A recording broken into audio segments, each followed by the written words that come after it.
near, a name we hold dear, serving God faithfully year after year,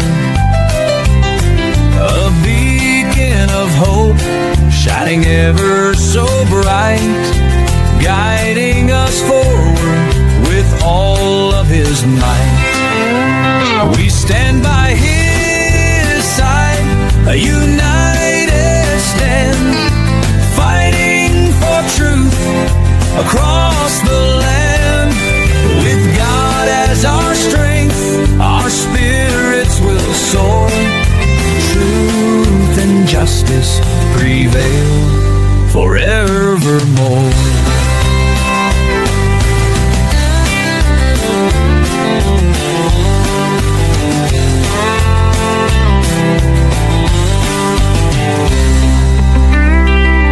We stand by His side, a united stand, fighting for truth across the land. With God as our strength, our spirits will soar. Truth and justice prevail forevermore. We stand by His side, a united stand, fighting for truth across the land. With God as our strength, our spirits will soar. Truth and justice prevail forevermore.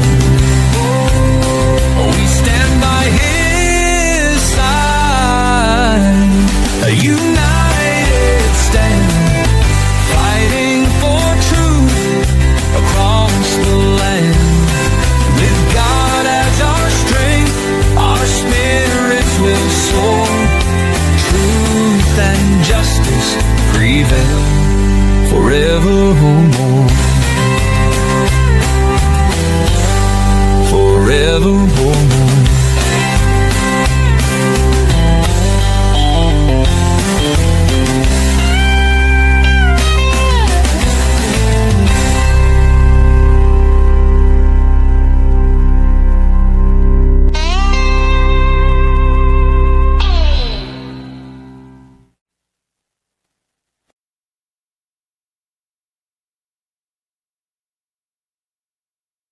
Hello and welcome sa Russia TV mga kapatid, at meron tayong debate na magaganap ngayon October 19, 2025 mga kapatid, at ang topic na pag-uusapan nila ay patutunayan ng ating affirmative na isa lang ang gospel sa lahat ng panahon. Again mga kapatid, ang topic natin ngayon ay isa lang ang gospel sa lahat ng panahon. So affirmative natin si Denmar Santiago ng Seventh Day Adventist, at negative naman si Pastor Iggy Boy mga kapatid ng Grace Gospel. So sa ating setup ng debate, meron tayong 10 minutes sa presentation, 7 minutes sa pagtatanong, 10 minutes sa rebuttal, 7 minutes sa second cross, at meron tayong 5 minutes ng final conclusion. Mauuna si negative, mahuhuli si affirmative. Sa ating rules mga kapatid, meron tayong rule number 1, yung limit sa pagsagot. 20 seconds yan sa lahat ng sagot. Rule number 2, yung categorical natin. Pili muna bago tayo magpaliwanag, no? So rule number 3, kung hindi kayo makapili or hindi nyo masagot ng direkta ang tanong, pwede kayong gumamit ng 10 seconds explanation rule. Walang objection sa panahong iyan. Rule number 4, sagutin ang tanong na naaayon sa tanong.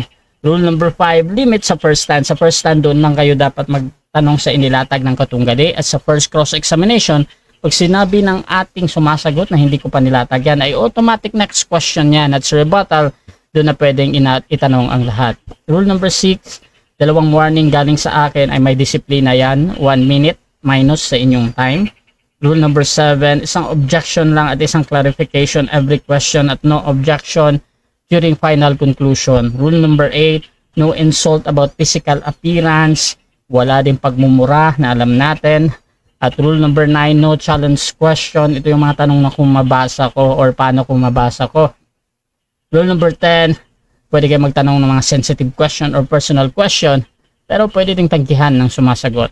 Rule number 11, 7 minutes lamang ako maghihintay pag ma-disconnect yung ating debater. Rule number 12, meron akong kapangyarihang magtakda ng bagong rules kung ito lang naman ay kinakailangan. Rule number 13, bilang tagapamagitan, ako'y nagsisilbing tagapangasiwa lamang ng debate na ito at hindi ako responsible sa anumang pananaw, paniniwala o pahayag ng mga debater. Mga sagot at opinyon ay pananagutan ng mismong nagsasalita. Hindi rin ako mananagot sa anumang hindi pagkakaunawaan, pagkasira lang ng relasyon o iba pang epekto dulot ng nilalaman ng debate. By the way mga kapatid, ako nga pala si Rasha Vista. Ako po ay isang Catholic at one of the member ng Templar of Truth at ako yung tatayong moderator, streamer, timer sa debate na ito. So sumasang-ayon ba ang ating affirmative sa lahat ng nabanggit? Yes po, sumasang-ayon po Mr. Moderator. At sumasang-ayon din ba ang ating negative? Nakamute ka bro.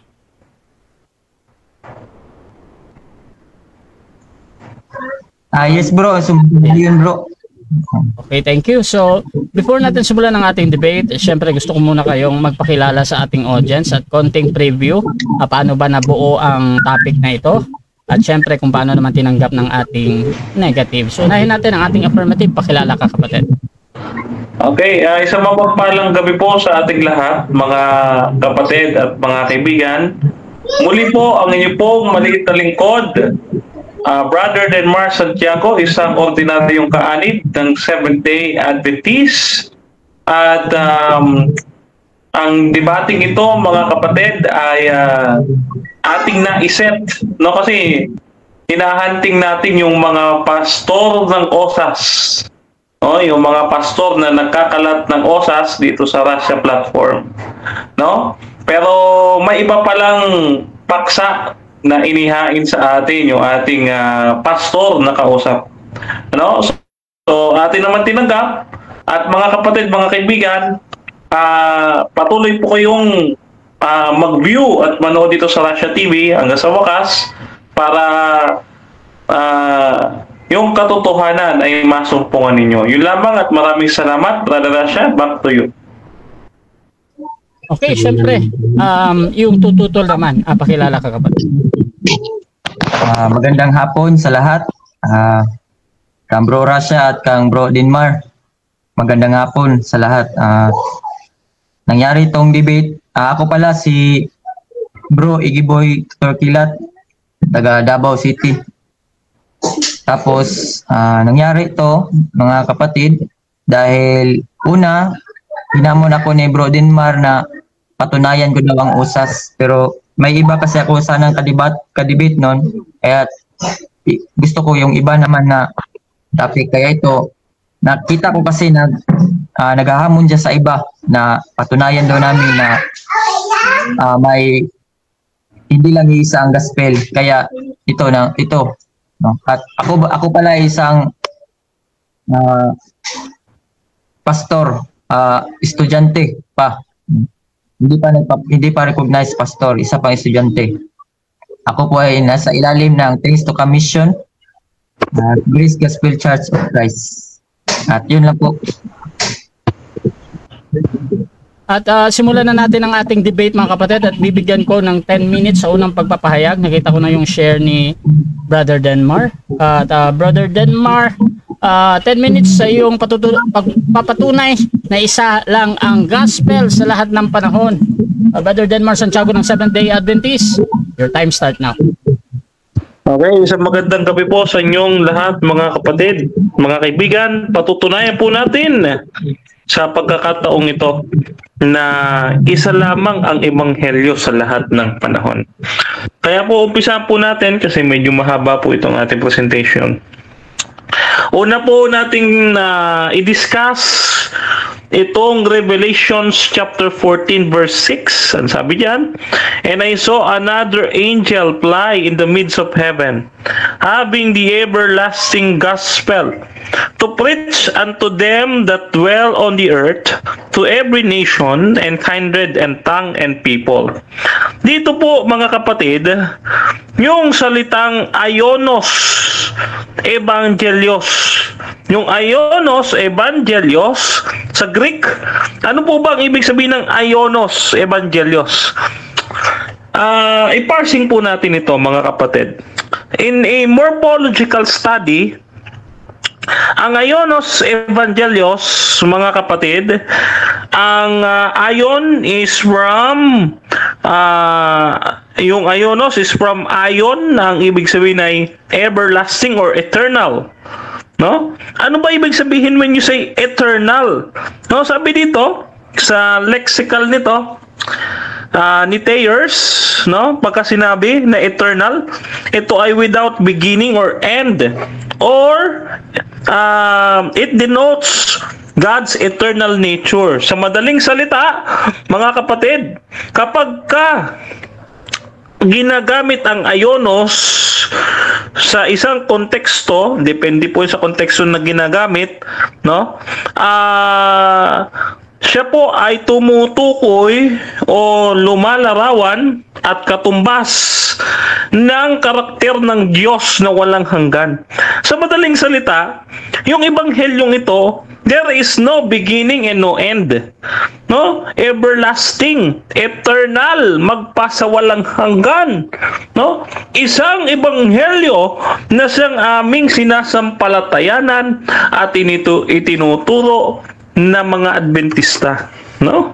Yan. Ngayon, ano ba ibig sabihin ng gospel? What gospel really means, mga kapatid?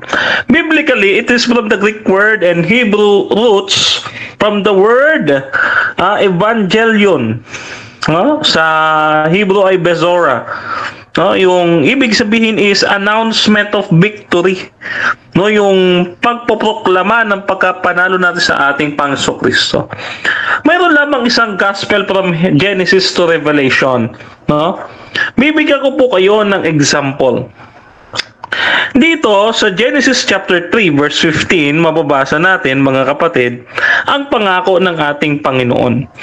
Genesis chapter 3 verse 15, that is the proto-evangelium.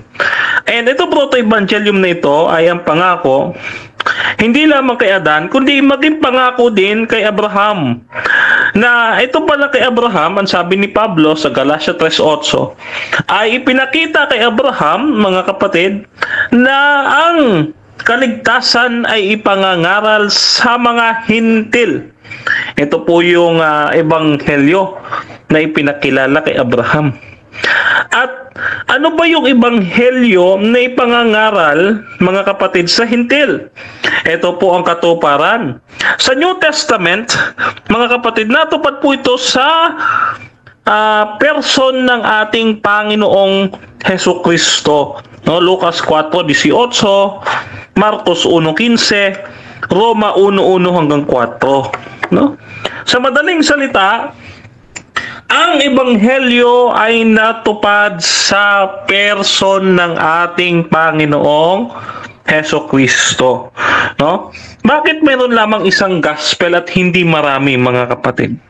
Gaya ng ating pinatutunayan, ang ebanghelyo o ang kasulatan ay consistent po, mga kapatid. Hindi ho marami ang ebanghelyo, kundi isang ebanghelyo.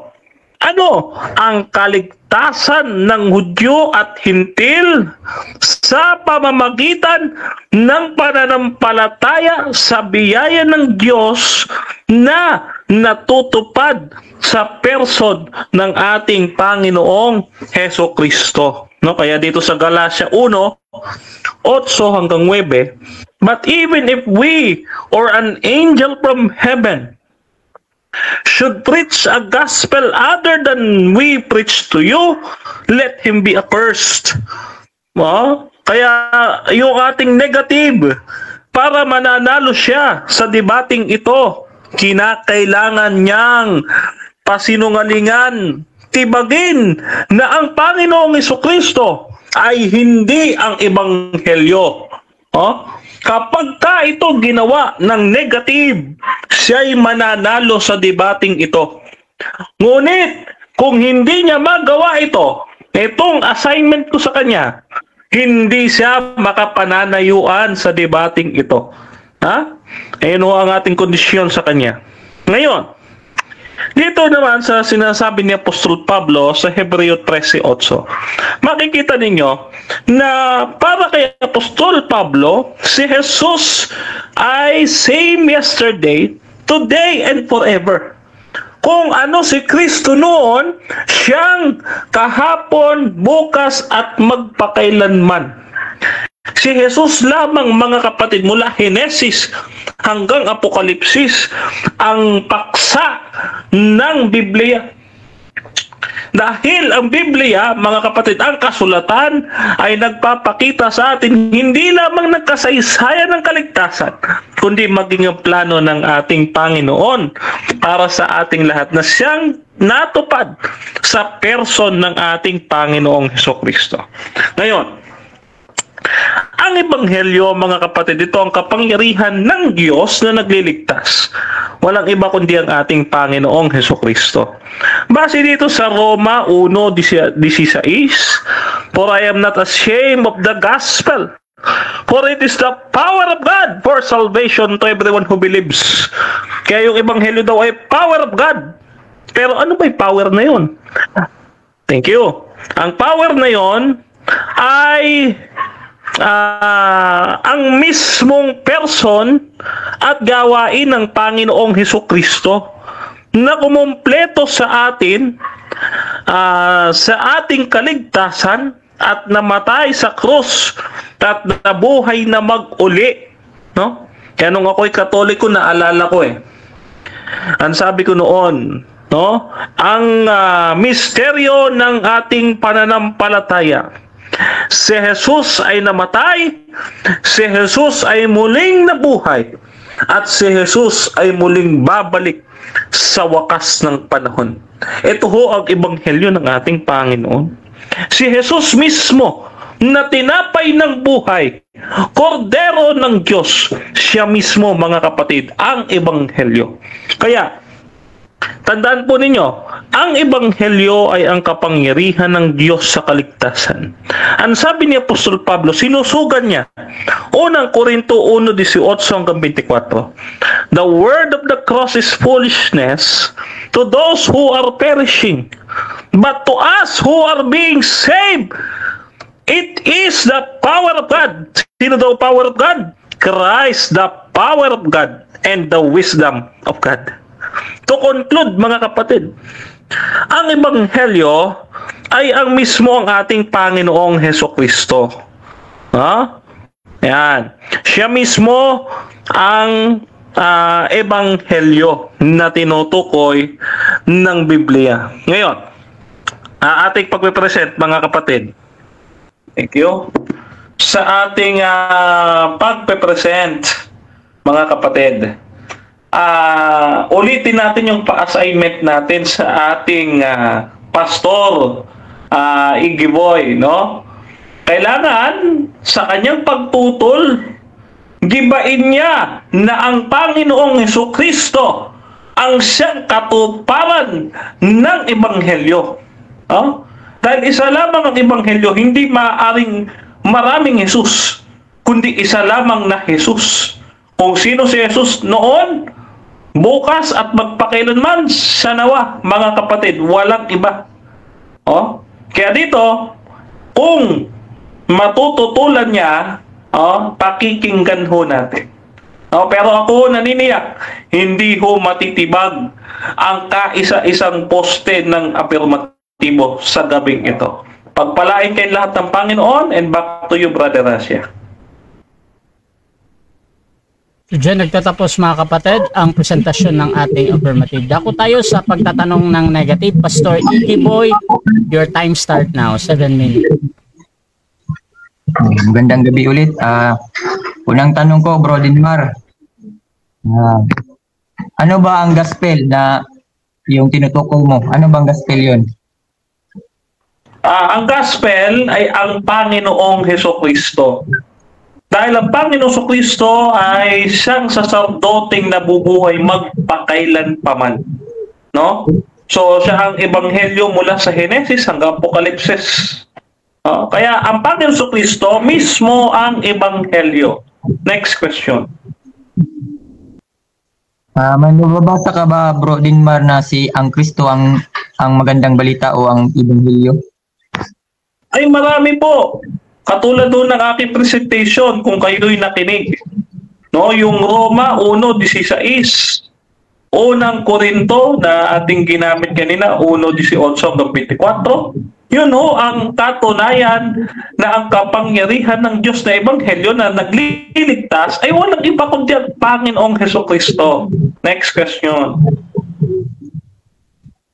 So, hindi, ang ebanghelyo sa iyo ay si Jesucristo, hindi yung siya ay namatay, nilibing at nabuhay sa 3 araw.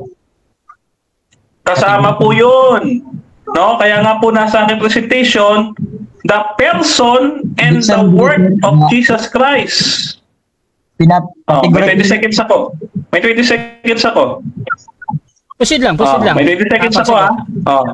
So, sa person and work of Jesus Christ, yan ay kabilang doon sa aking presentation. Okay? Next question. Ang tanong ko, ulitin ko, sa iyo ang ebanghelyo, si Jesucristo ba, yung person niya o yung ginawa niya, yung siya ay namatay, nilibing at nabuhay sa 3 araw para sa mga kasalanan? Ulitin ko, sagot, pareho. Ang ebanghelyo ay ang Panginoon Jesucristo mismo at ang kanyang ginawa, the person and the works of Jesus Christ Himself. No? Kaya, ang ebanghelyo nakasentro sa ating Panginoong Hesukristo. Ito, tutulan nyo ho yan. Next question. So, kung hindi namatay, nilibing at nabuhay si Jesucristo, so, gospel pa rin, may gospel pa rin, may kaligtasan pa rin kahit hindi siya namatay. Yes or no? Yes. Yes, may gospel pa rin. Bakit? Si Jesus mismo ang gospel.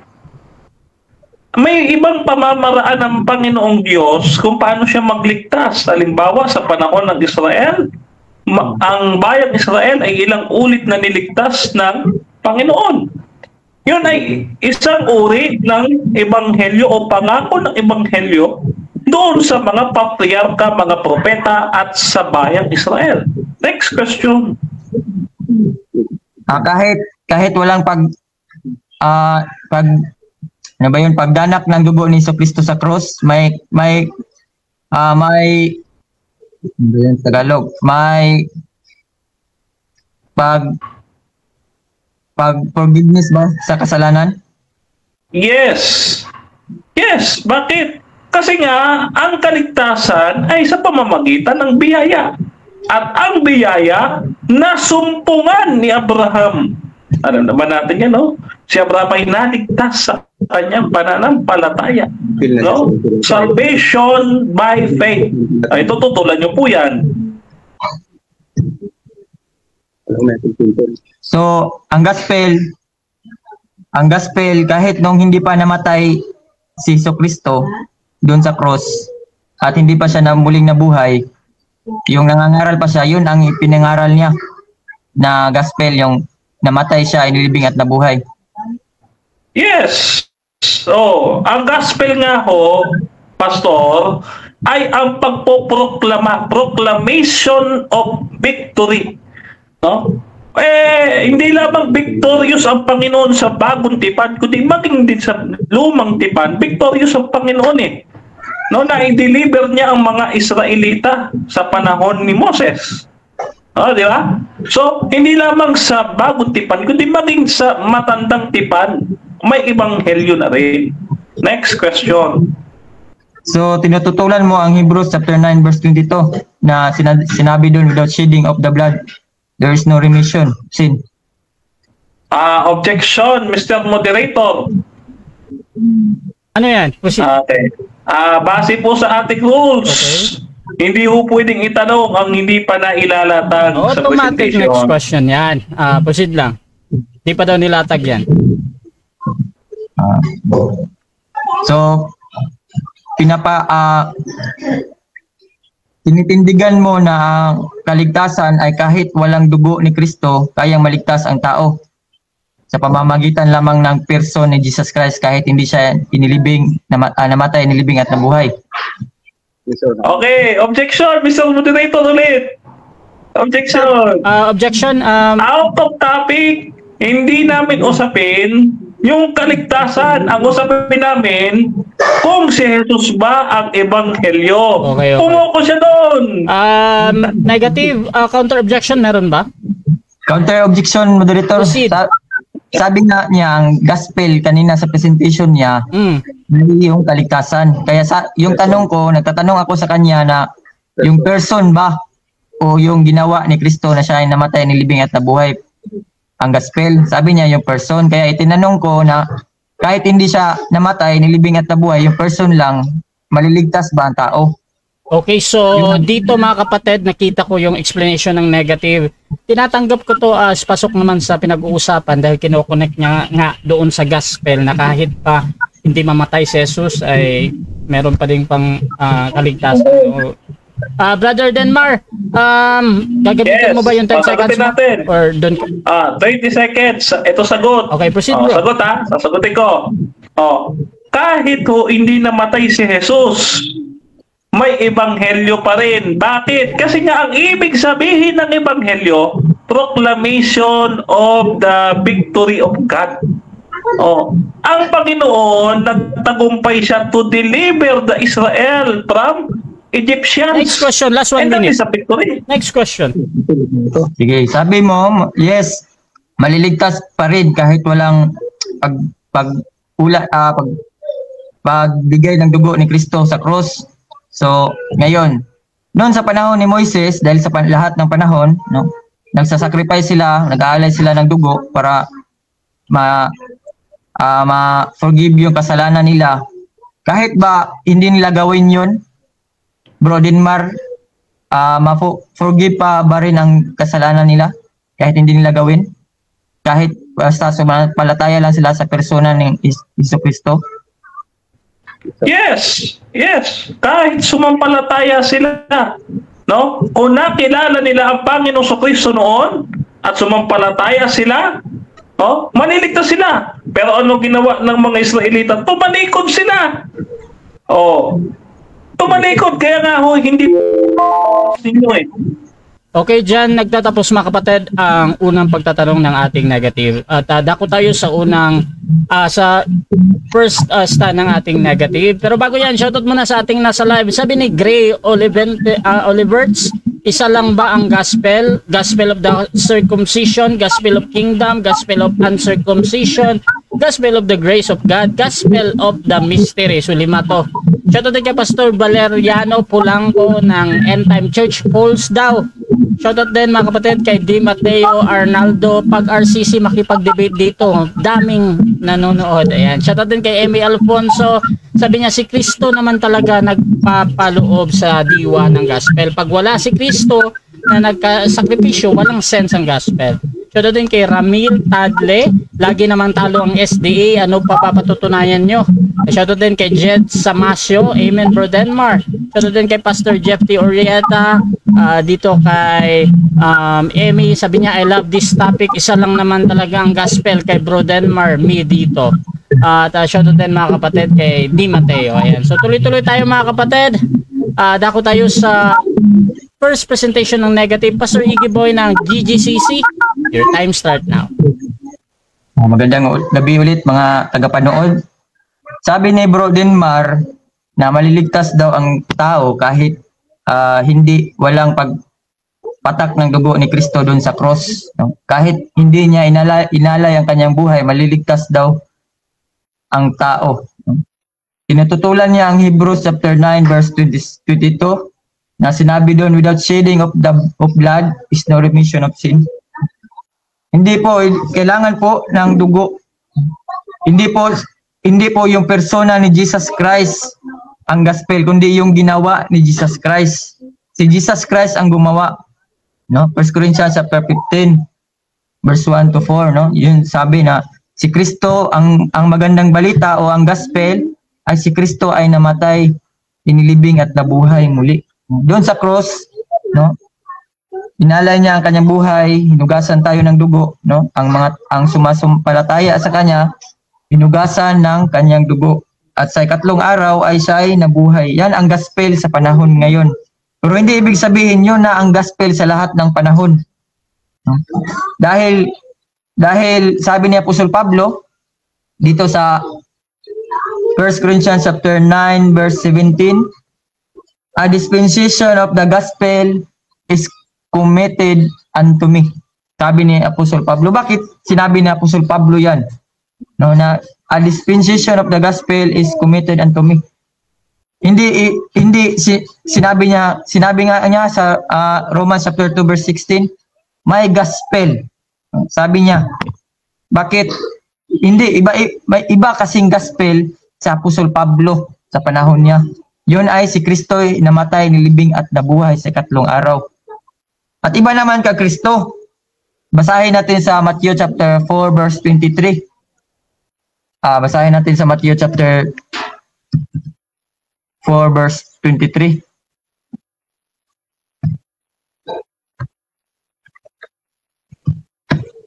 Sabi dito sa Matthew chapter 4 verse 23, and Jesus went about all Galilee, teaching in their synagogues, and preaching the gospel of the kingdom, no? And healing all manner of sickness and all manner of disease among the people. Ang tinuro pala ni Jesus, dahil kung sabihin natin na si Jesus Christ ang gospel, no? May dalawang gospel, no? May tinuro sana ni Jesus Christ na siya ay mamatay, libing at nabuhay. Pero ang tinuro niya, ano sabi dito sa Matthew chapter 4 verse 23? And Jesus went about all Galilee, teaching in their synagogues and preaching the gospel of the kingdom. No? Ang itinuro niya, ang ipinreach niya nung panahon na nasa sa earth, yung earthly ministry niya, gospel of the kingdom, Bro Denmar Santiago. No? Hindi yung sabi niya, hindi siya nagsabi, no, na ang persona niya ang gospel. Ang sabi dito, gospel of the kingdom, Matthew chapter 24 verse 13. Ganito ang sabi, Matthew chapter 24 verse 13. Sahin ko. Matthew 24 verse 13.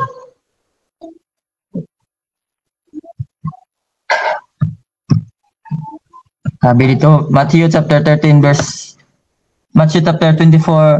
13 and 14. Sabi dito, Bro Denmar, and this gospel of the kingdom shall be preached in all the world for a witness unto all nations, and then shall the end come. Bro Denmar, gospel of the kingdom, at iba yung gospel, death, burial, and resurrection na dala ni Apostol Pablo. No? Kaya dito pa lang may dalawang gospel na. May dalawang gospel na, Bro Denmar. No? Gospel of the kingdom o gospel na grace of God na si Kristo namatay, inilibing at nabuhay, 1 Corinthians chapter 15 verse 1 to 4. At may iba pang ang anim na gospel. Gospel to Israel of the promised rest, Hebrews chapter 4 verse 2. Gospel unto Abraham. Yung sabi niya yung Evangelion. No? Yung ka Abraham. Sabi yan sa Galatians chapter 3 verse 8. Galatians chapter 3 verse 8. Galatians chapter 3 verse 8. Sabi dyan, and the scripture, foreseeing that God would justify the heathen through faith, preached before the gospel unto Abraham, and shall all nations be blessed. Gospel unto Abraham. Yan, no? Bro Denmar. Meron ding gospel of the kingdom, sabi ko kanina, sa Matthew chapter 10 verse 7. No? Isinugo niya ang 12 apostol para mangaral ng gospel of the kingdom. Pero ang punto ko doon, Bro Denmar, ipinuspon ang gospel of the kingdom at yun, isiningit ang gospel of grace of God sa pamamagitan ni Apostol Pablo. Sabi ni Apostol Pablo sa Romans chapter 2 verse 16, the day when God shall judge the secrets of men by Jesus Christ according to my gospel.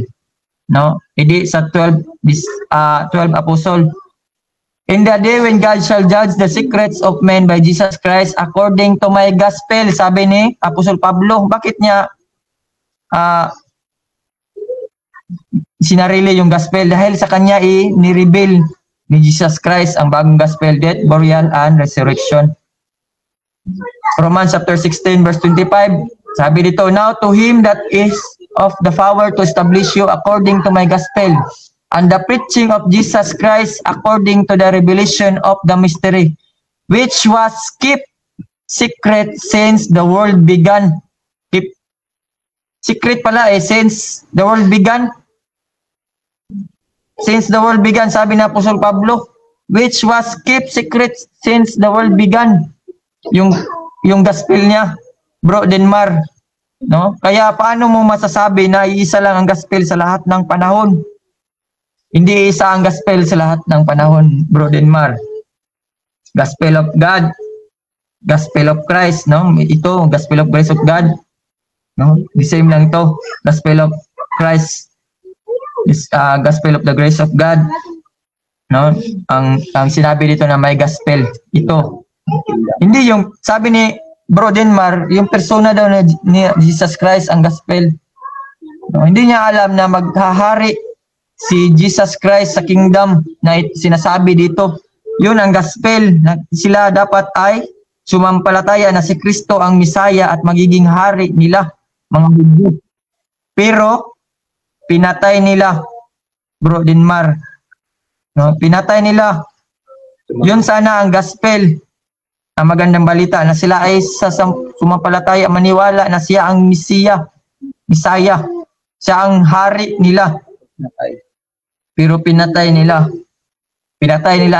ang mga apostoles, kaya nga pinatay nila si Stephen, kaya nga isiningit ang gospel of the grace of God. Paano mo masasabi na isa lang ang gospel? Death, burial, and resurrection, yun ang gospel mo, sabi mo. Kung hindi natin pag-usapan yung person of ni Jesus Christ, paano na itong gospel of the kingdom? Gospel of the kingdom na sinabi dito sa Matthew chapter 24 verse 14. And this gospel of the kingdom shall be preached in all the world for a witness unto all nations, and then shall the end come. No? Dito sa Matthew chapter 4 verse 13, but he that shall endure unto the end, Matthew chapter 4 verse 23. Ito ang sabi, and Jesus went about all Galilee, teaching in their synagogues and preaching the gospel of the kingdom. Gospel of the kingdom, Bro Denmar. No, sa punto ko ngayon pa lang, may dalawa na. No? Dalawa lang ang i-highlights ko sa presentation ko dahil may 6 dito. No, dalawa lang. Ano ba yan, Bro Denmar? At yung ginamit mo, everlasting gospel sa tribulation. Sa panahon ng tribulation. No? Everlasting, ika-6. Paano yan, Bro Denmar? No? Alangan naman sa panahon ni Noah, magpipreach siya na para maligtas sila sa baha, ay kailangan nilang maniwala na si Kristo namatay, inilibing at nabuhay sa 3 araw. Ang gospel ng panahon ni Noah ay siyempre yung arka. No? Yung arka. Okay, so dyan nagtatapos mga kapatid ang ating first presentation ng negative. Dako tayo sa pagtatanong ng affirmative. Brother Denmar Santiago ng SDA, your time start now. Okay, first question. Ito, excited ako maitanong ito sa iyo kasi pinagandaan ko talaga ito, Pastor Iggy Boy, no? Una kong tanong, tinututulan mo ba yung aking presentation na si Jesus ang Ebanghelyo? Yes or no? Yes, dahil hindi ang persona ni Jesus Christ ang Ebanghelyo, kundi ang yung kanyang gagawin, ang magandang balita. Dahil kahit na si Jesus Christ, kung hindi niya gagawin na siya ay maghahari sa gospel of the kingdom, no? Hindi hindi mangyayari ang kaligtasan. At kung hindi siya namatay, nilibing at nabuhay, kulang pa rin yung persona na paniwalaan mo kung si Jesus Christ. No, kung Jesus Christ lang kulang. No, hindi 'yun ang gospel, bro. Ang gospel talaga si Kristo ay sa panahon ngayon si Kristo ay namatay, nilibing at nabuhay sa ikatlong araw. Next question. Okay, next question. Hindi ba ang gospel ay ang ibig sabihin, halimbawa sa Genesis 3:15, ay ang pangako ng pagkakaroon ng tagapagligtas? Yes or no? Pakiulit nga question mo, bro. Okay, ulitin ko. Hindi po ba ang ebanghelyo ay nangangahulugan na isang pangako ng Diyos ng pagkakaroon ng tagapagligtas gaya sa Genesis 3:15? Yes or no? Yes, ang tagapagligtas ang ebanghelyo, pero hindi siya magiging tagapagligtas kung hindi kanya ililigtas. No, hindi matatawag na tagapagligtas kung hindi niya gagawin yung ililigtas niya, no? Dahil nangyari ang kaligtasan nung siya ay namatay, nilibing at nabuhay muli, bro Dinmar. No? At kung hindi siya upo bilang hari o bilang Isaya ng mga Hudyo, no, hindi mangyayari ang kingdom. Kulang, walang hari. Kingdom nga kailangan ng king. Susun. Okay, next question. Sa madaling salita, ang tagapagligtas na si Jesucristo ay matatawag na mabuting pabalita o ebanghelyo. Yes or no? No, dahil kulang na kung hindi niya gagawin ng iligtas niya. No, paano maging mabuting balita, maging ebanghelyo kung hindi niya ililigtas, no? Bad news 'yun kung hindi niya ililigtas ang mundo, ang sangkatauhan, bro Dinmar. No, bad news 'yun, hindi 'yun good news. Pero kapag siya ay ginawa niya ang kanyang purpose na mamatay sa cross, no? Ilibing at muling mabuhay, no? 'Yun good news na 'yun, kapatid. Good news na. Next question. Okay, next question. Asod kong tanong, saan po natin mababasa sa Biblia na mayroong 6 na gospel? Kasi napakinggan ko sa inyo, mayroong 6 na gospel. Saan po natin mababasa yan sa Biblia na mayroong 6 na gospel? Objection, moderator.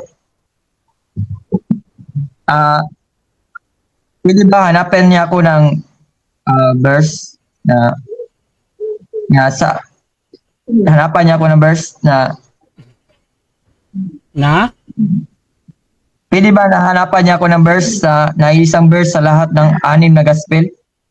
Di ba? Okay, I think request yan, bro, pero depende yan kay Denmar, bro Denmar. Granted ba yung request niya? Pwede ba? Or doon ka pa rin sa tanong mo? Doon pa rin po ako sa tanong ko. Okay. Saan mababasa sa Biblia na may 6 na gospel? Saan po yan? Chapter and verse? Ikaw yung tinatanong dito, bro. Saan daw mababasa, bro? May 6 na gospel, no? Dito makikita ang gospel of the promise of rest, Hebrews chapter 4 verse 2. Yeah. No? At gospel to Abraham, Galatians chapter 3 verse 8. Gospel of the kingdom, Matthew chapter 4 verse 23, Matthew chapter 10 verse 7, Mark chapter 1 verse 14 to 15, Gospel of God, Romans chapter 1 verse 14, no? Gospel of Christ, katong grace, yung Gospel of the grace of God, Romans chapter 1:16, 1 Corinthians chapter 9 verse 17, Galatians 1:11 to 11:12, no? 1 Corinthians chapter 15 verse 1 to 4. Okay, next question.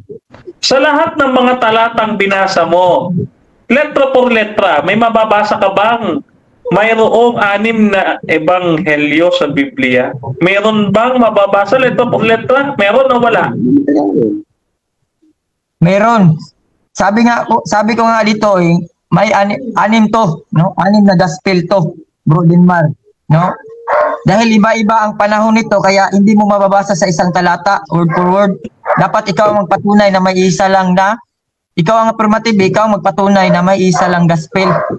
Negative ako eh. Kaya nga, pinapakita ko na may 6 na gospel. Ikaw ang magpatunay. Okay. Isa lang gospel. Decision. Okay, next question. Nabanggit nyo, ika-clarify ko lang, hindi mababasa word per word sa isang talata. Yun ho ang narinig ko. Tama po ba yung sinabi nyo? Yes or no? No, sa pagkaintindi mo, no? Dahil sabi ko nga, negative ako, dapat ikaw magpatunay. Kaya mababasa dito na may 6 na gospel, no? Sabi ko nga, nagbigay nga ako ng verse. No? Intindihin mo na, Bro Denmar, na may 6 na gospel. Hindi yung hanapan mo ko ng isang verse, no? Na ikaw Okay.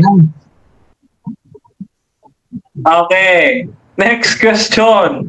Okay, next question.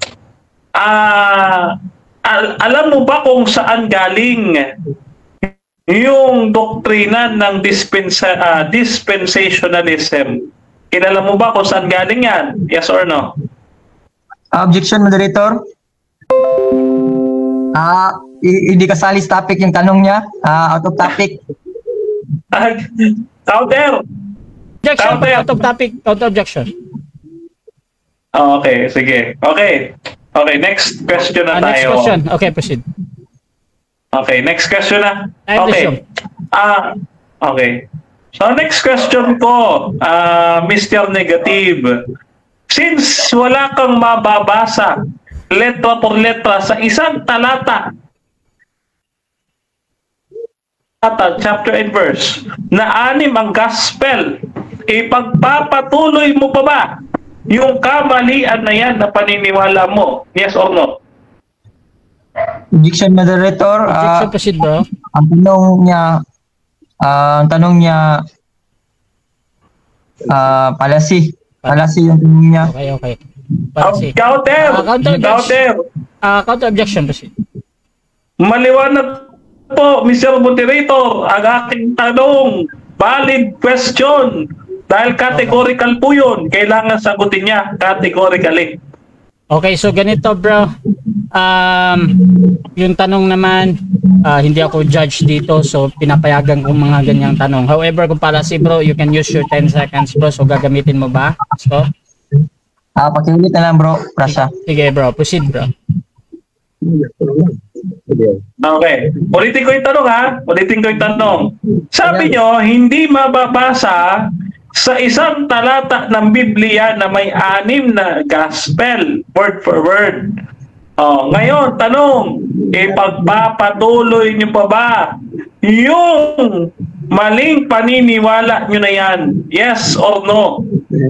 No, mali. Hindi po mali ang paniniwala namin dahil mababasa naman po sa Biblia. Objection. Objection. Ganito. Na-object na kasi to. Yung last na tanong kasi, ipagpapatuloy mo pa ba ang kasinungalingan mo? Yes or no? Ngayon, dito tayo sa pagsagot ni Brother Iggy Boy. Bro, 10 seconds ka? No, ang sagot ko. No. Okay. No, Okay. hindi mali ang aral namin, no? Dahil mababasa Time. So, importante sa akin yung no lang naman. Say So, by the bell. dyan nagtatapos mga kapatid ang first round natin. At dako tayo sa rebuttal stage. Pero bago yan, shoutout muna kay Jeff T. John Orieta. Sigurado mamaya magpapakampi din si Jeramil Amlon sa moderator. Shoutout din mga kapatid kay Arnel Clarito, Lucas 24 verse 44, Jed Sarmasio. Bakit siya ang magpapatunay? Ikaw dapat magpatunay na may 6 na gospel dahil ikaw ang nagninindigan sa 6 na gospel. This message is for you, Mr. Negative. Shoutout din kay Emmy Alfonso. Matuto ako tuloy kay Denmar dito. Shoutout din kay Jason Garbola. Ay hindi kasama yan sa topic. Hindi dispensation ang topic. Mali yan, Denmar. Ganun din mga kapatid kay Daryl Nacario, different descriptions, titles of the gospel of the kingdom, Matthew 4:23, the gospel of grace, the gospel of Christ, the gospel of God, the gospel of peace, the gospel of salvation, the gospel of His Son, the gospel of glory. So marami, basahin nyo na ang Jedserman. Si Masyo, mali ang sagot ng negative. At okay, tuloy-tuloy lang. Brother Denmar, rebuttal, Okay. 10 minutes ulit. Okay. Your time start now. Eto po mga kapatid, mga kaibigan, nakakalungkot pong isipin. No? Hindi po natutulan ng negatibo ang ating paksa, no? Sabi ko na po sa inyo no? Hindi niya magigiba ang poste na ating itinayo, no? Dahil ang ating poste, pinatutunayan natin na ang Panginoong Jesucristo mismo ay ang Ebanghelyo. Bagkos ang ginawa niya, itinakwil niya ang Panginoong Jesucristo bilang kanyang tagapagligtas na siyang katuparan ng Ebanghelyo. Nakakalungkot po mga kapatid at mga kaibigan. Ngayon, nagtayo po siya ng bagong paksa. Ang bagong paksa na ngayon, marami na ang Ebanghelyo. No? Ang dapat yung tutulan, no? Sabi dito sa ating paksa, no, patutunayan na isa lamang ang Ebanghelyo. Isa lang ang gospel sa lahat ng panahon. Ang itinayo niya, 6 ang gospel. Aba, matindi, no? Binabago ang topic ngayon. Eto. Saan po galing yung maraming gospel na yan? Ito ho ang originator niyan, si John Nelson Darby, no? Si John Nelson Darby, no, ng dispensation, siya po ang originator or father of multiple gospel theory, no? At sinundan ho siya ni Scofield. Si Scofield at sinundan mo siya ni Larkins, no? Si Larkins ang father of the hyper dispensationalism, no? Si Larkins, sino pa? Si Bollinger, si Bollinger, another father of hyper dispensation, no? Ito yung mga alagad ito, alipores ito ni John Nelson Darby na ama ng dispensationalism. Ngayon, itong doktrinang ito, ayan na, isa pa si Cornelius Tam, no? Si Cornelius Tam at saka si J.C. O'Hare, no? Sila po yung nagteorya na marami ang gospel, no? Sa madaling salita, hindi ho sa Biblia galing ito, kundi galing kay Darby, galing kay Stam, galing kay O'Hare, galing kay Bollinger, kay Larkins, no? At kay Scofield. Ang doktrinang dispensationalism. Ngayon, mapapansin niyo po dito mga kapatid, ang dispensation, no, ay hindi lamang impluwensya, hindi lamang impluwensya ng mga Protestante, kundi pinangunahan ng Romano Katoliko na sangkinopyahan ng mga Protestante, sapagkat ang dispensation galing sa isang Jesuita na si Francisco Rivera, no? As a counter reformation, no, strategy ng Roman Catholic, no, according kay Stephen Wilberg ng Left Behind by Jesuits, no? Sabi diyan, no, noong 1590 mga kapatid, inimbento ng mga Jesuita ang teorya ng dispensation na siyang kinuha ng Protestante. Kaya ho ang mga Protestante naging anak ng patutot na Babylonia na Roman Catholic Church, no? Kaya yan, no?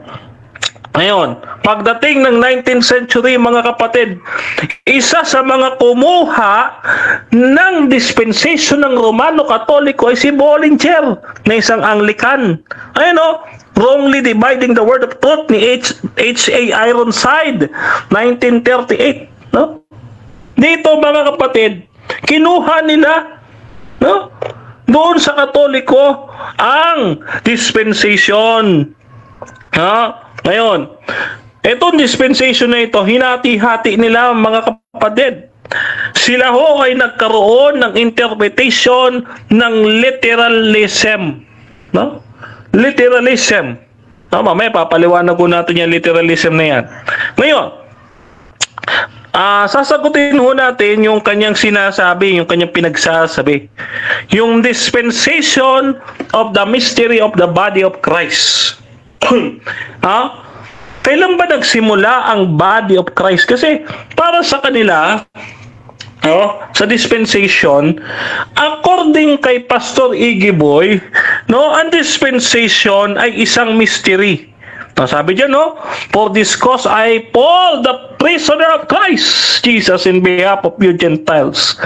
It's so be that you be heard the dispensation of that grace of God which is given to me. Ito lang yung binasa niya, di ba? Napansin nyo? To you, word, how that by revelation was made known unto me the mystery. Ito lang yung binasa ni Iggy Boy. Bakit hindi binasa ni Pastor Iggy Boy yung sumunod na mga talata? Ito, pansinin ho ninyo. Ano yung sumunod na talata?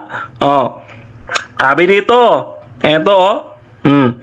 as I wrote the understanding in the mystery of Christ, which in other generation was not made known unto the sons of men, as hath known been revealed unto his apostles and prophets in the Spirit.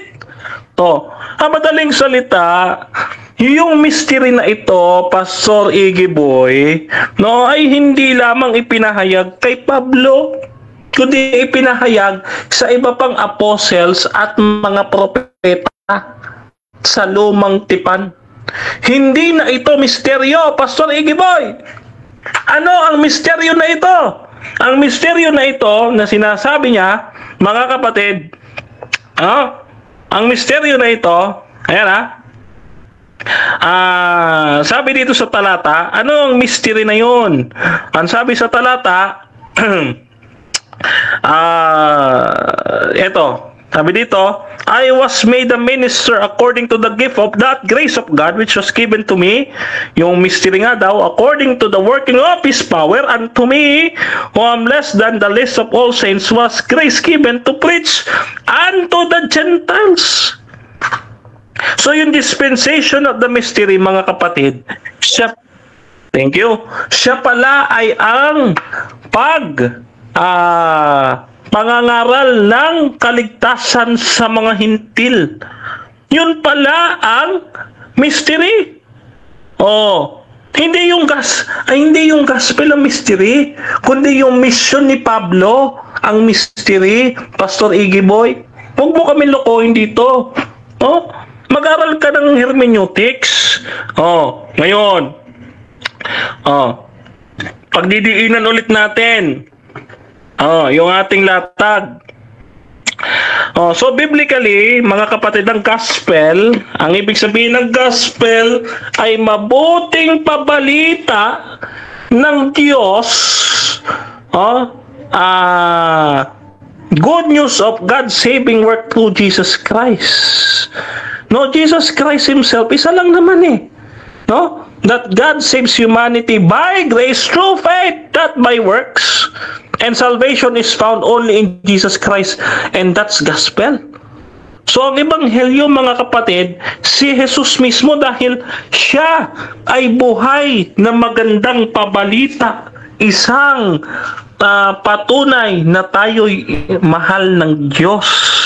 No? Kaya sabi ng ating Panginoon Kristo, I am the Alpha and the Omega, the beginning and the ending, said the Lord, which is, and which was, and which is to come, the Almighty.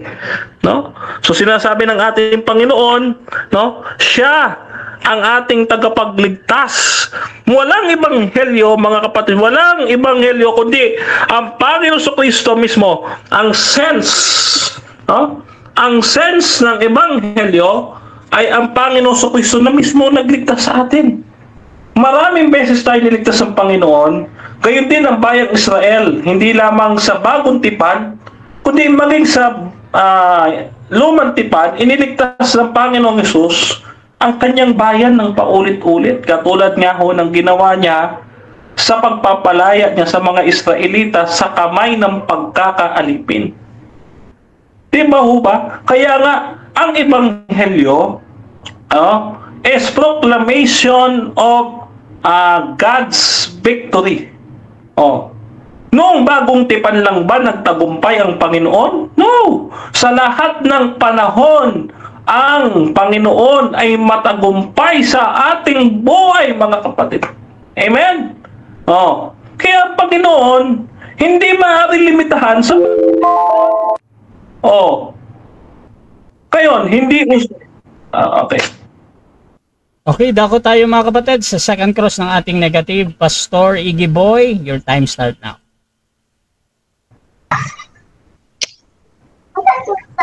Magandang gabi ulit. Bro Denmar, sabi mo ang mystery ay yung para sa mga hintil. Yes or no? Yes. Yung pagsasama ng Jews and Gentiles into one body, na yan po ay nagsimula sa Acts 28. Next question. Bakit hindi sa ibang apostol ibinigay ang gospel na mystery? Bakit kang Apostol Pablo ba talaga? Ay, hindi lang po kay Apostol Pablo. Binasa ko nga ako kanina Ephesians 3:5. It is revealed unto his holy apostles and the prophets. Ephesians 3:5. Hindi po kayo nagbabasa ng Biblia ninyo, ha? Hindi lang kay Pablo ni-reveal, kundi maging sa holy prophets and holy apostles and the prophets. Ephesians 3:5. Sabi mo Acts chapter 28. Acts chapter 28 sa panahon na Pablo yun. Ngayon, ang tanong ko, may mababasa ka ba na verse na yung ibang apostol nagturo ng mystery? Yes, Ephesians 3:5 nga po. Sabi doon sa talata, yung mystery ay ni-reveal unto the holy apostles and prophets. Basahin niyo po, Ephesians 3:5. Next question. Nung sinabi ba yun ni Apostol Pablo, sa panahon ba niya yun o sa panahon nung wala pa siya? Yes, sa panahon yun. Okay. Yes, sa panahon yun ni Apostol Pablo. Nung sinabi niya, Ephesians 3:5 po yun Isa po yun, ang Ephesians 3, ang sulat sa Epeso, tinatawag po natin yan isa sa mga prison epistles. Mamaya po, tatalakayin po natin yan pag may panahon. Yung narrative, Bro Denmar, na sinabi ng ibang apostol, yung narrative na pagkakasabi, meron ka bang mababasa? Meron nga po Ephesians 3:5, ipinaalam ni reveal unto the holy apostles and the prophets. Sapat na pong katibayan ito. Kayo ho ang magtitibag na hindi ito pinaalam sa ibang apostles at mali si Pablo sa Ephesians 3:5. Kayo po ang magpapatunay noon. Next question. Kung pareho lang lahat ng gospel, bakit sinabi na Apostol Pablo na ito itinago sa mahabang panahon at sa kanya lang inihayag? Bakit sinabi ni Apostol Pablo yon? Kasi hindi naman kilala ng mga hintil si Kristo Kaya noong panahon na sila'y lumipat sa Gentiles, Acts 20:28, doon pa lamang nalaman ng mga hintil na si Kristo ang Ebanghelyo. Kaya kung walang Pablo, hindi malalaman ng hintil na si Kristo ang Ebanghelyo. Kaya mystery yun sa mga hintil, hindi sa mga apostles at prophets. Ephesians 3:5. Hindi lang kay Pablo binigay yun. Okay, next question. Next question. Bakit yung sinabi niya sa Romans chapter 16 verse 25 na hindi ito inihayag sa ibang propeta o apostol, kundi sa kanya lamang? Oh. Yung before na tinawag siya, nung before tinawag siya, bakit hindi ito inahayag sa ibang propeta? Sabi na Romans chapter 16 verse 25. Okay. Yung Book of Romans po, hindi po yan kasama sa prison epistles for Gentiles. Yan ay for Jews. Ayun ay sinulat para sa Hudyo, hindi para sa Hintil. Bakit na ba sasabihin ni Pablo yung mystery dyan? Hindi po yan panahon ng paghahayag ng mystery sa Gentiles dahil sulat po yan sa mga Hudyo. Acts 28. Next question. Dito sa Romans chapter 2 verse 16 ba yun? Bakit kung isa lang ang gospel, bakit sinabi ni Apostol Pablo na hukuman ang tao sa panahon ngayon? No? Bakit hukuman ang tao sa kanyang gospel? Bakit hindi sa ibang apostol hukuman ang tao? Sabi niya sa Romans chapter 2 verse 16, according to his gospel daw hukuman ang tao. Bakit hindi sa gospel ng ibang, bakit sa kanya? Bakit kay Apostol Pablo? Dahil yung gospel na dala-dala ni Apostol Pablo ay hindi lang gospel na ipinahayag sa kanya, kundi pinahayag din sa iba. Pwede niya sabihin na sa akin pwede mo rin sabihin yours. Wala problema doon. Ephesians 3:5 nga eh. So, ito ay naratibo ni Pablo, no? First point, viewpoint, no? So kapag kayo ibang apostles magsalita, may gospel din. Di ba? Naratibo niya yan. So hindi hukuman ang tao sa gospel ni Kristo, yes or no? Hukuman no, dahil si Kristo mismo ang hukom. Kaya pag sinabi mong hindi huhukuman sa gospel ni Kristo, ang dala ni Pablo na ebanghelyo, si Kristo. Bakit? Colossians 2:17, si Kristo ang shadow of the things to come. Ano yung shadow of the things to come? The judgment. No? The judgment, walang iba. The substance belongs to Christ. Colossians 2:17. Hahatulan. Si Kristo nga maghahatol, siya ang judge. Next question. So dalawang gospel ang gagamitin sa paghukom. Gospel ni Pablo at yung gospel sa panahon ng earthly ministry ni Jesus Christ. Ay hindi po. Huwag niyo po kung paandaran ng dispensationalism ninyo na kinuha niyo kay Scofield. No? Yung dispensation ninyo na galing kay Scofield at galing kay Stam, kay Darby, kay Bollinger, huwag niyo hindi po biblical yan. Question. Okay, dako tayo sa negative rebuttal, Pastor Iggy Boy ng GGCC bilang negatibo. Proceed, bro. Sabi ni Bro Denmar, yung sinabi ni Apostol Pablo, nalimutan ko yung verse. Yung sabi ni Apostol Pablo na sa ibang apostol rin at sa ibang apostol rin, no? Yung sa panahon na niya. Pero ang topic kasi natin sabi yan sa lahat ng panahon. Nung sinabi ni Apostol Pablo yon, nung panahon na niya, na iba na ang gospel. No? Gospel of the grace of God na. No? Sabi niya sa Acts chapter 28 daw nagumpisa. Doon pa lang inamin na niya nagumpisa lang daw sa Acts chapter 28. Doon pa lang mga kapatid, inamin na niya na before na tinawag si Apostol Pablo, no, may ibang gospel at yun ang gospel of the kingdom. No? Sabi niya, nagumpisa daw nung Acts chapter 28, no? Prison epistle. So, para niya sinabi na may bagong gospel. No? Kaya nga, sinabi ko sa Romans chapter 16 verse 25, sabi dito, basahin ko.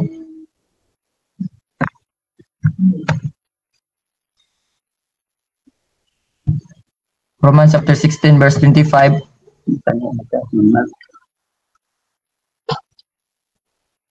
Sabi dito, Now to him that is of power to establish you according to my gospel, and the preaching of Jesus Christ according to the revelation of the mystery, which was kept secret since the world began. Keep secret na since the world began. So, wala pang gospel nung panahon before na si Apostol Pablo tinawag. Kasi siya nang may sabi, namin niya nga na Acts chapter 28 nag-umpisa. No? Acts chapter 28 nag-umpisa daw yung gospel. Nga, sabi nga dito ni Apostol Pablo, which was kept secret since the world began. So walang gospel sa panahon noon. Kung ganon ang presentation niya, yung presentation niya, walang gospel, no? Kaya nga mga kapatid, gibang-giba, no? Maraming gospel. Hindi lang iisa ang gospel sa lahat ng panahon. No? Hindi niya natutulan yung gospel of the kingdom. Hindi niya natutulan ng gospel of the grace of God, death, burial, and resurrection. No? Nalilito si Bro Denmar. Hindi niya alam paano yan pag-isahin dahil hindi talaga yan isa. No? Bro Denmar. Sabi ni Apostol Pablo nga ay lahat ay hukuman sa kanyang gospel, ang body of Christ. Mayroon bang ibang apostol sa bukod sa Apostol Pablo, mayroon bang nag-preach ng iba body of Christ na iba? Wala ka makikita. Sila Pedro hindi body of Christ. No, si Apostol Pablo lamang ang nagturo ng body of Christ. 'Yun ang magandang balita, no? No distinction between Jews and Gentiles na maging membro sa body of Christ. Bro Denmar, kung ikaw ay sasampalataya na si Kristo ay namatay, nilibing at nabuhay, no, yun ang gospel ngayon sa panahon ngayon. Iba ang gospel noon, no? Hindi niya natutulan ang gospel of the kingdom na sinabi ko. Mayroon ngang ibang magandang balita ng panahon ni Noah, no? Yung arka, dahil ang kaligtasan noon yung arka kung sila ay maniniwala kang Noah. No, yun ang kaligtasan ng panahon na yun. Hindi pa yun ang death, burial, and resurrection. Dahil hindi pa namatay, nilibing at nabuhay si Kristo. Kaya naninto ka. No, gibang-giba ang itinayo ni Bro Denmar na iisa lang ang gospel sa lahat ng panahon. Sabi nga ni Kristo sa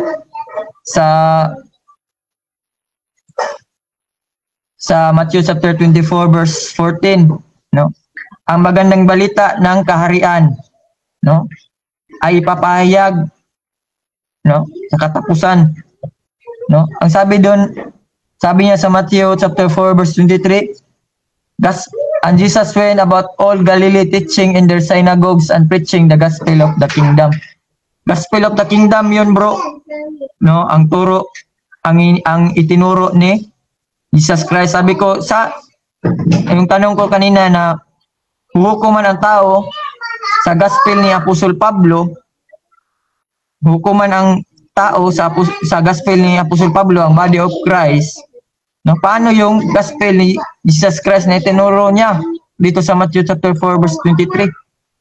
Para yun sa kingdom sana na postpone, Bro Denmar.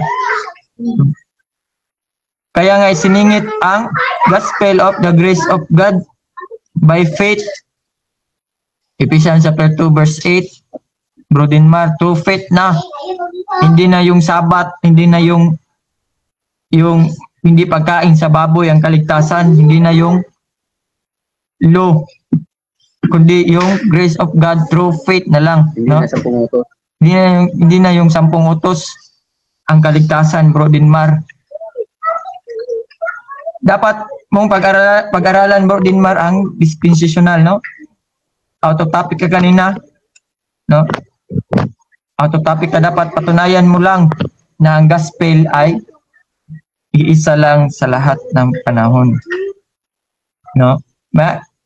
Ibang gospel Ibang gospel ang panahon ni Pablo. Gospel of the grace of God. Death, burial, and resurrection. Dati ang baboy. Sa panahon ni Kristo, earthly ministry niya, kingdom. Hindi naman siguro magtuturo si Kristo na ang kaligtasan ay siya ay mamatay ng libing at nabuhay sa panahon nga buhay pa siya. Kaya nga mga kapatid, ang itinuro niya, klarong-klaro, Matthew chapter 4 verse 23, preaching the gospel of the kingdom. Yun ang itinuro niya, na kung ang mga tao ay sasampalataya na si Kristo ang Misaya, si Kristo ang magiging hari, yun ang gospel. Yun ang magandang balita para sa tao. No? Pero pinatay nila ang Misaya, pinatay nila ang magiging hari sana, pinatay nila ang mga apostol, si Stephen, kaya isiningit ang gospel of the grace of God. Hindi lang yun sa Hintil, bro Denmar. Sabi mo kanina, sa Hintil ang mystery, hindi. No distinction nga between Jews and Gentiles. No? Ibig sabihin, Jews and Gentiles, hindi lang sa Gentiles. Paano ba yan, bro Denmar? Paano mo i-reconcile yan yung kingdom at grace of God, death, burial, and resurrection? Na dyan pa lang may dalawang gospel na. Aralin mo mabuti para hindi malilito ang mga tao. Aralin mong mabuti, bro Denmar, para hindi ka malito. Hindi mo i-mix yung law at grace, bro Denmar, no? Dahil yan sa Galatians chapter 1 verse 8, no? Yan sa panahon ni Apostol Pablo, bro Denmar. No? Okay, bro Rasha, time na. Time mo na. Okay, so dyan nagtatapos mga kapatid ang rebuttal ng ating negative. Dako tayo sa second cross na ating affirmative. Brother Denmar, your time start now.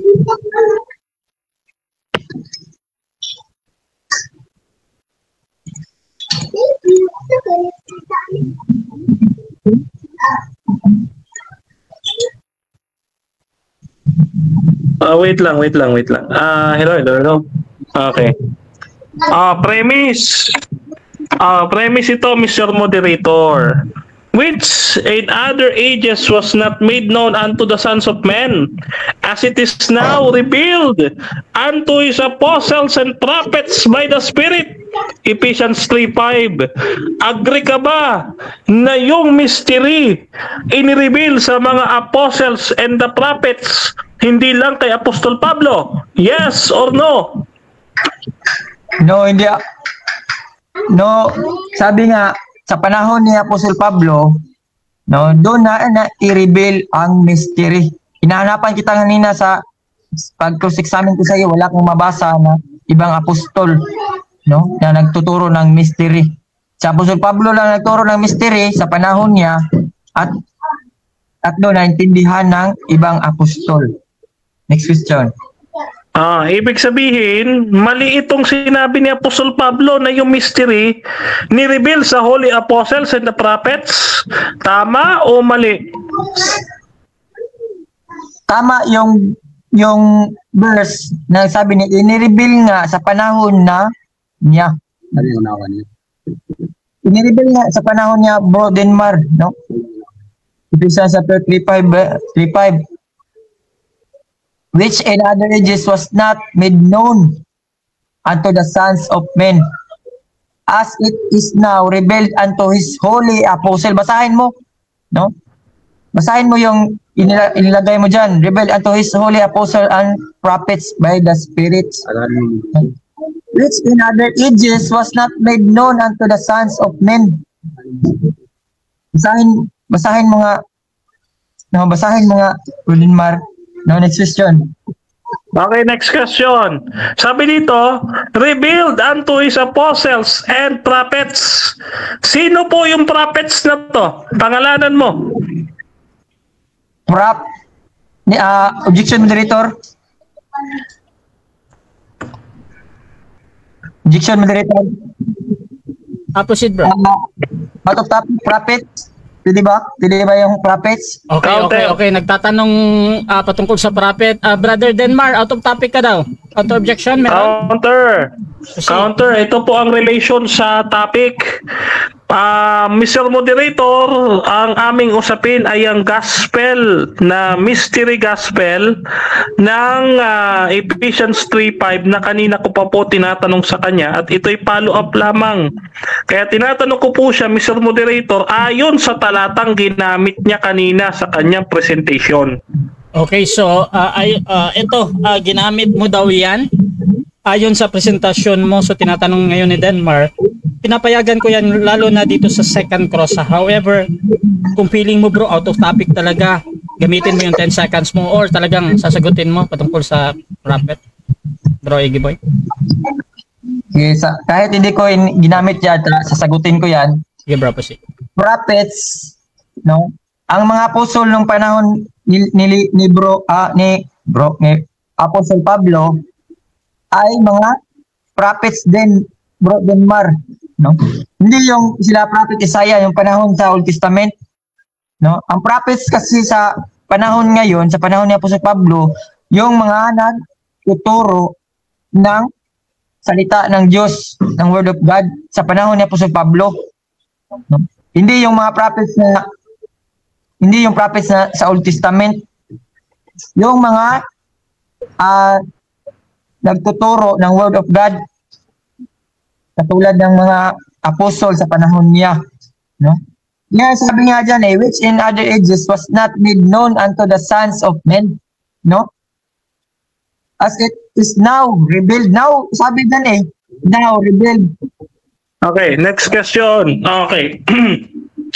Sabi mo, no, yung mga prophets ay yung ibang mga tagapagturo sa panahon ni Pablo. So ngayon, uma-agree ka na ba na bukod kay Pablo, may mga tagapagturo na nakakaalam ng mystery bukod kay Pablo? Yes or no?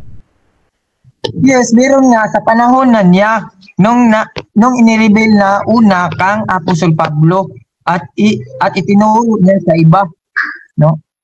Itinuro niya sa iba. Una nga hindi nga naintindihan ni Apostol Pedro yan Hindi nga naintindihan ni Apostol Pedro, pero sa pagdating ng panahon nung naintindihan niya.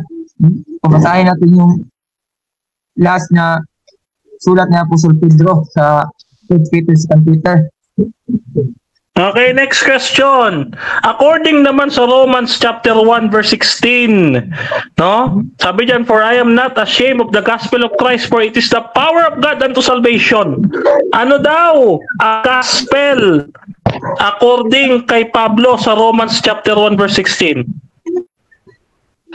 Gospel na si Kristo ay namatay, nilibing at nabuhay. Yun ang sabi ko nga ganina Ang tawag doon, gospel of Christ, no? Gospel of Christ, gospel of Christ, gospel of the grace of God. The same lang yun sila. Gospel agree ka ba? Nilibing at nabuhay, death, burial, and resurrection. Agree ka ba na ang gospel ayon kay Apostol Pablo sa Romans chapter 1 verse 16 is the power of God? Yes or no? Yes, the power of God, at ito lang ang nakikipagligtas sa tao sa panahon ngayon. Na si Kristo ay namatay, nilibing at nabuhay, hindi yung gospel of the kingdom sa panahon ngayon. Bro Denmar, dahil nga iba yun na gospel, may dalawang gospel na pinupunta ko ngayon sa iyo, no? Okay, next question. Dito sa 1 Corinthians 1:8, chapter 1 verse 18 to 19 and 24 verse 24. Sabi diyan, Christ, the power of God. Kung ang ebanghelyo ay power of God, sino ang power of God?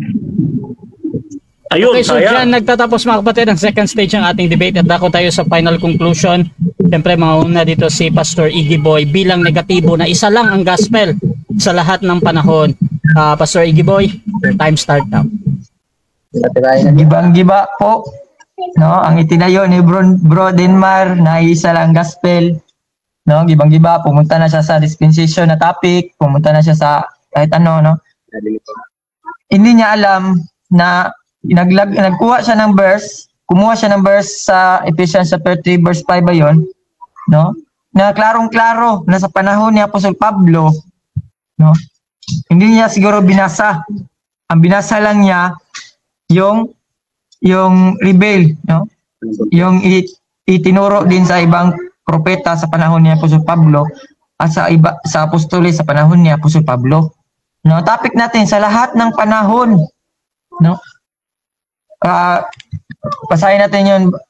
Basahin ko 'yon, Ephesians chapter 3 verse 5. No, gibang-giba mga kapatid. Ephesians chapter 3 verse 5. Which in other ages was not made known unto the sons of men. Hindi maintindihan ni Bro Denmar to. No, as it is now revealed unto his holy apostle. Sabi niya, inireveal na sa panahon niya at isa siya, no, holy apostle. Itinuro niya sa iba ito, no? And prophets by the Spirit. Hindi na yung propeta. Hindi na yung propeta na sila Isaiah dahil ang tinutukoy kasi nila Isaiah ay si Kristo, no? Hindi tulad ng Apostol Pablo na mystery, the body of Christ. No? Ito ang itinuro ng mga propeta na sa panahon ni Apostol Pablo. By the Spirit, sa Espiritu, Bro Denmar. No? Hindi mo matutulan ang gospel of the kingdom, gospel of death, burial, and resurrection na sinabi ni Apostol Pablo. Isa lang yan, yung sinabi sa Romans 1 verse 16. No? Isa lang yan, Bro Denmar. Isa lang yan na gospel sa lahat, no, sa panahon niya. Yung topic natin, patutunayan mo na iisa lang ang gospel sa lahat ng panahon. Yung earthly ministry ni Jesus Christ sa panahon niya, the gospel of the kingdom. Paano ba yan? Hindi death, burial, and resurrection. No? Hindi death, burial, and resurrection. Paano ba yan, Bro Denmar? Paano mo tutulan yan? Paano mo i-reconcile yan ng dalawang gospel sa magkaibang panahon? No? Sa lahat ng panahon, patunayan mo sana na iisa lang gospel. Sana patunayan mo na ang itinuro ni Jesus Christ sa panahon ng nasa mundo pa siya ay grace of God o death, burial, and resurrection. Pero paano yan? Kingdom yun. Kingdom, Bro Denmar. Hindi mo natulan, gibang-giba yung itinayo mo, no? Na may dalawa talagang gospel. May 6 na gospel pa nga. Tinuro mo ngayon, kingdom pa rin. Kasi sa law ka lang magaling sa law. Pero hindi mo alam na sa panahon ng grace of God, death, burial, and resurrection, namatay si Kristo living para sa ating lahat, hindi sa pamamagitan ng ating magawa, kundi sa ating pananampalataya, Bro Denmar. No? Sumampalataya ka, Bro Denmar, dahil yan ang gospel ngayon, hindi yung kingdom, hindi ang law, hindi yung sabat, hindi yung hindi pagkain ng baboy, kundi no, nasa sayo na yan kung hindi ka kumain ng baboy, pero hindi yan ang kaligtasan, kundi lamang sa pananampalataya. No? Ephesians chapter 2 verse 8. Na si Kristo inilibing at muling nabuhay, yun ang kaligtasan. Pwede ka kumain ng baboy. Pwede ka kumain. Hindi isa ang gospel, no? May maraming gospel, Bro Denmar. Kaya dapat mong pag-aralan yan, Bro Denmar. Maraming gospel, Bro Denmar, no? Hindi lang isa ang gospel. At ang makakapaligtas ngayon, sabi niya sa Romans chapter 2 verse 16, mahatulan ang tao sa gospel ni Apostol Pablo. Paano ba yan? Hatulan ang tao sa gospel ni Apostol Pablo. Matakot ka dyan, Bro Denmar. Dahil hatulan ang tao according sa gospel ni Apostol Pablo. Kaya nga, kapatid, no? Bro Denmar, sabi nga ni Apostol Pablo, Galatians chapter 1 verse 7 to 9, no? Curse ang mag-preach ng ibang gospel sa panahon niya, Bro Denmar. No? Curse. Kaya wag kang mag-preach ng iba. No? Dahil sa panahon niya may isang gospel hanggang ngayon. No, dispensation of the grace of God. No, body of Christ. Okay, so dyan nagtatapos ang negative final conclusion. Dito din tayo sa affirmative final conclusion. Sa kanyang patutunayan mga kapatid na isa lang ang gospel. Bro Denmar Santiago, your time start now. Okay, mga kapatid at mga kaibigan, hanggang sa pagkakataong ito, yung kaisa-isang poste na ating itinayo, hindi nabuwal ng negative ng ating kausap na Pastor Iggy Boy. Oh, failed. No, hindi niya napatunayan, hindi niya natutulan na si Jesus ang ebanghelyo. Bagkus gumawa siya ng ibang topic. Yung mystery program ng dispensation ni Scofield. No? Ito po ay turo na galing kay Scofield. No? Ito. Oh, tingnan niyo ho ha. Oh. Galing ho yan kay Scofield. Si Scofield ho, ang may author ng The Reference Bible noong 1909. Yung Gospel of the Kingdom na binabanggit niya, no? At yung mga pinagsasasabi ni Pastor Iggy Boy ay script ni Scofield. No? Hindi ho galing sa Biblia. Galing kanino? Kay Scofield. Oh, wag kayo papauto dyan, mga kapatid. Oh, kaya sabi niya, no, siya yung tinatamaan mismo dun sa kanyang binabala. Bumabalik sa kanya, back to you. Bakit? Galatians chapter 1 verse 8. No? Sumpain ng tao na nagtuturo na iba-ibang helyo. Oh, yung kanya, maraming ebanghelyo. Kaya dapat itong sumpain, itakwil, at huwag paniwalaan. No? Kaya dito, sino ba ang ebanghelyo, mga kapatid? Napakalinaw po eh.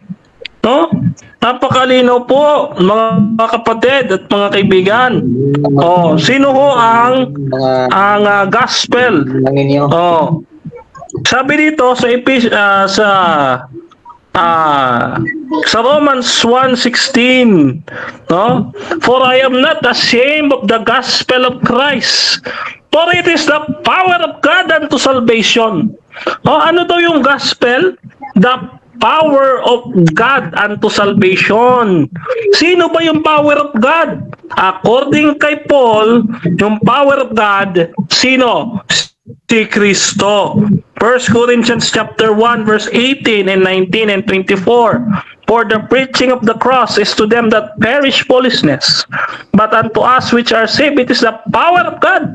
For it is written, I will destroy the wisdom of the wise and will bring to nothing the understanding of the prudent. But unto them which are called both Jews and Greeks, Christ, the power of God and the wisdom of God. Sino daw ang gospel? Si Jesus Christ. Romans chapter 1 verse 16, ang gospel, power of God. Sino may power of God? Christ, the power of God. Kaya dito, mga kapatid, no? Napatutunayan hanggang ngayon, matinding nakatayo ang poste ng afirmatibo na si Kristo ang ebanghelyo.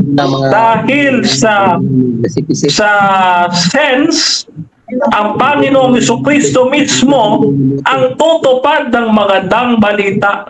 Genesis 3:15. Isa pong magandang balita na magkaroon ng tagapagligtas ang tao. Bagaman hindi pa po siya ipinanganganak, siya ay ipinabalita na ng holy prophets and the apostles. Hindi lang si Pablo, apostles nga eh. Ano ka ba naman? Oh. Kaya dito, hindi lang si Pablo nakalam na mystery, kundi apostles and the prophets. Sino pa? Yung mga nangahula sa pagdating ng Mesias. O, katulad ni Daniel, ni Jeremias, ni Zacarias, etc. Oh, yan yung mga propeta na nangahula sa pagdating ng Panginoong Jesus. Oh, kaya dito, ang ebanghelyo, si Kristo mismo. Bakit? Kasi si Kristo nga po ang gaganap eh.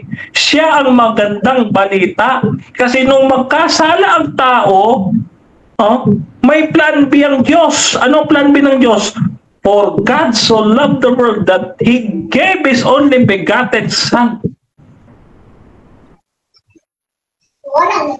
Eternal life, John 3:16. Kaya nga si Jesus Christ mismo ang magandang balita kasi siya ang pag-asa sa kasalanan. Kaya dito mga kapatid, makikita natin, Okay, so dyan nagtatapos mga kapatid ang debate natin between STA and GGCC. So, pasalamat muna sa ating audience, Brother Denmar. Mauna ka. Okay. Maraming salamat unang-una sa ating Panginoong Diyos sa makapangyarihan sa lahat. Purihin sa luwalhatiin sa ating ginawang pakikipag-usap ngayon kay Pastor Iggy Boy. No? Ayan, maraming salamat kay Pastor Iggy Boy. Bagaman siya'y nagkalisod kasi Bisaya, diri siya. Bisaya, dako ba? Kaya magkalisod-lisod man siya. Ako, hindi ako makasabot og Bisaya. No? Kaya pagpasensyahan ninyo, ako'y Tagalog, no? Hindi ako makaintindi ng Bisaya, no? Ayan. So maraming salamat, Pastor Iggy Boy. Kaya din kay Brother Rasha na ating moderator. At sa inyo na lahat ng ating followers, watchers, and supporters from YouTube, Facebook, TikTok, at Instagram natin mga kapatid. Maraming salamat po. To God be the glory. At gayon din sa ABIM na pinapangunahan ng aking mentor, Dr. Rocky Tulog. At ang ating kaibigang Brother Fernando B. Camacho Jr. na aking kakambal pero mas gwapo ho ako. At sa 3 Media, eto, 3 Media Defenders. Yan, maraming salamat ho. Ang inyo pong mentor, Brother Denmar Santiago, ay nagpapasalamat ng taos puso sa mga nakasama natin just 3A Media mga kapatid. So to God be the glory, kayo ay patuloy na manampalataya sa ating misteryo ng ating pananampalataya. Si Jesus ay namatay, si Jesus ay muling nabuhay, at si Jesus ay muling babalik sa wakas ng panahon. Kaya kapatid, mga kaibigan, huwag kayo magpahuli, mag-Adventist na kayo dahil si Kristo malapit nang dumating. Maraming salamat po and God bless sa ating lahat mga kapatid at mga kaibigan.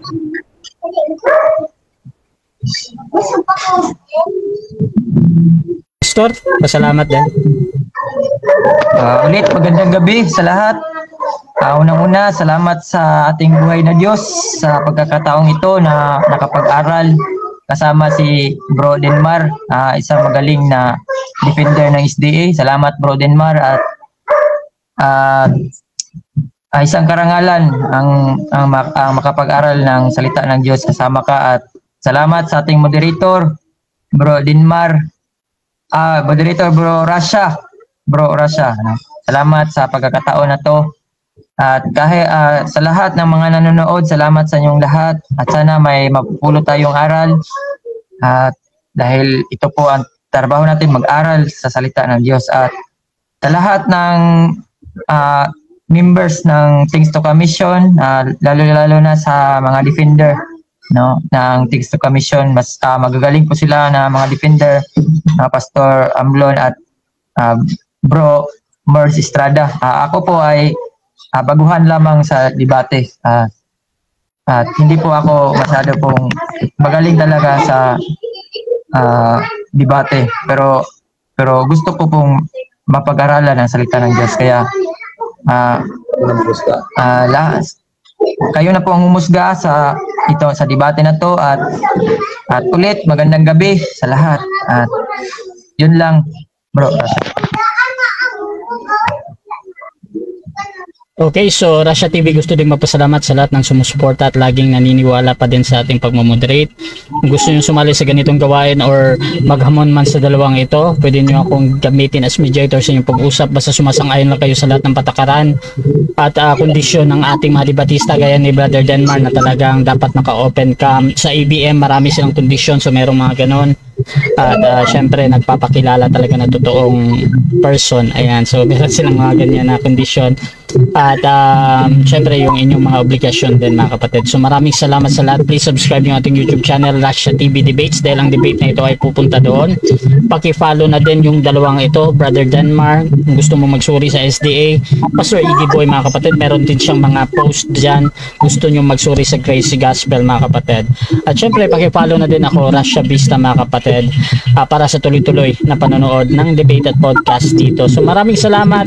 This is Admin Russia ng Russia TV and we're out.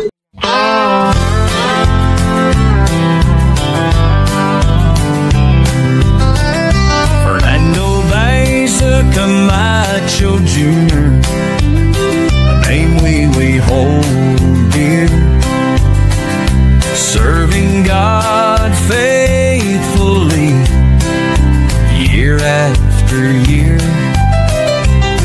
a beacon of hope shining ever so bright, guiding us forward with all of his might. We stand by his side, a united stand, fighting for truth across the land.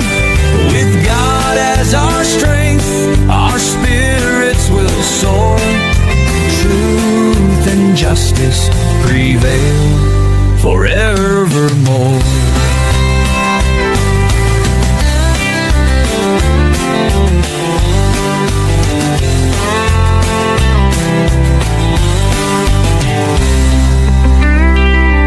We stand by his side, a united stand, fighting for truth across the land. With God as our strength, our spirits will soar. Truth and justice prevail forevermore. We stand by his side, a united stand, fighting for truth across the land. With God as our strength, our spirits will soar. Truth and justice prevail forevermore. We stand by his side, a united stand, fighting for truth across the land. With God as our strength, our spirits will soar. Truth and justice prevail forevermore.